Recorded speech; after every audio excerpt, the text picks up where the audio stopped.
మీరు ATM card ఉపయోగించిన ప్రతిసారి దీని వెనుక ఉన్న చరిత్ర గురించి ఎప్పుడైనా ఆలోచించారా? దీన్ని ఎవరు కనిపెట్టారో మీకు తెలుసా? ఇది ఒక చరిత్రను మార్చిన ఆవిష్కరణ. 1967లో Scottish engineer John Shepherd Barron మొట్టమొదటి ఏటీఎం యంత్రాన్ని రూపొందించారు. మొదటి ఏటీఎం లండన్లోని బార్క్లేస్ బ్యాంక్లో ఏర్పాటు చేయబడింది. ఆ రోజుల్లో ప్లాస్టిక్ కార్డుల స్థానంలో టోకన్లు లేదా కాగితపు వౌచర్లను ఉపయోగించేవారు.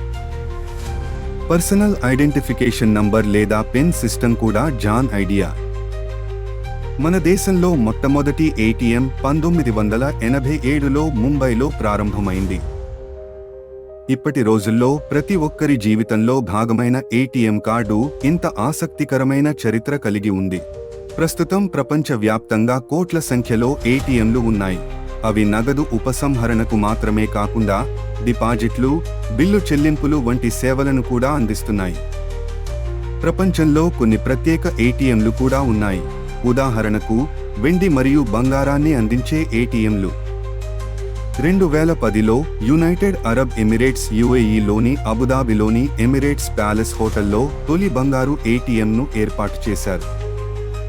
ఈ యంత్రాన్ని గోల్డ్ టు గో అనే కంపెనీ రూపొందించింది.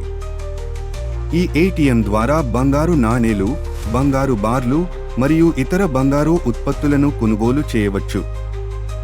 జర్మనీ, యుఎస్ఏ, రష్యా, భారతదేశం వంటి దేశాల్లో కూడా ఈ ఏటీఎంలు అందుబాటులో ఉన్నాయి. భారతదేశంలో 2022లో మొదటి బంగారు ఏటీఎంను హైదరాబాద్లో ప్రారంభించారు. దీన్ని గోల్దసిక్కా ప్రైవేట్ లిమిటెడ్ అనే సంస్థ అభివృద్ధి చేసింది.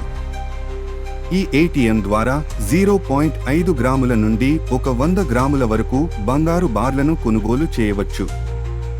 చాలా ఏటీఎంలు సురక్షిత నెట్వర్క్ ఆధారంగా పనిచేస్తాయి, కానీ అవి ఆఫ్లైన్లో కూడా పనిచేసేలా రూపొందించబడ్డాయి. ఏటీఎంలు 24/7 సేవలను అందిస్తాయి. ఇది అత్యవసర అవసరాల కోసం చాలా ఉపయోగకరంగా ఉంటుంది. ఇలా బంగారు మరియు వెండిలు ఇప్పుడు విలువైన లోహాల విక్రయ విధానంలో విప్లవాన్ని తెచ్చాయి.